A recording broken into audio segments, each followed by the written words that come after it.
জগন্নাথ বিশ্ববিদ্যালয়ের ছাত্র ও শাখা ছাত্র দলের সদস্য জোবায়েদ হোসেন হত্যা মামলার আসামি বার্জিস শবনম বর্ষা জামিন নামঞ্জুর করেছেন আদালত। মঙ্গলবার ঢাকা মেট্রোপলিটন ম্যাজিস্ট্রেট নাজমিন আক্তারের আদালত এ আদেশ দেন। বাদীপক্ষের আইনজীবী ইশতিয়াক হোসেন জিপু গণমাধ্যমকে তথ্য নিশ্চিত করেছেন। টানা তৃতীয়বার অর্জন করেছে দেশের সেরা সুপার ব্র্যান্ড স্বীকৃতি বসুন্ধরা টিস্যু। তিনি বলেন, শুনানিতে আসামি পক্ষের আইনজীবী বর্ষাকে নির্দোষ দাবি করে জামিন আবেদন করেন, কিন্তু আমরা বলেছি জোবায়েদ হত্যার অন্যতম পরিকল্পনাকারী বর্ষা। পরবর্তীকালে আদালত তার জামিন নামঞ্জুর করে কারাগারে পাঠিয়েছেন।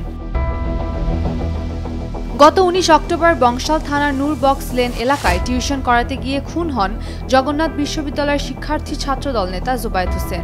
এ ঘটনায় 21 অক্টোবর বংশাল থানায় জোবায়েদের ছাত্রী বার্জিস শবনম বর্ষা, বর্ষার প্রেমিক মাহির রহমান ও ফারদিন আহমেদ আইলানকে আসামি করে মামলা করেন জোবায়েদের ভাই এনায়েত হোসেন সৈকত। ওই দিনই এ খুনের ঘটনায় দায় স্বীকার করে আদালতে জবানবন্দি দেন আসামিরা।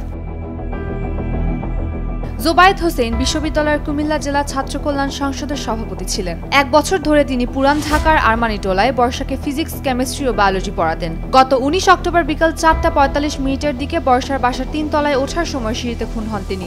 3 তলার সিঁড়িতে উপর হয়ে পড়ে থাকতে দেখা যায় তাকে। উম্মের উম্মান, ক্রান্তি, ডেইলি সান।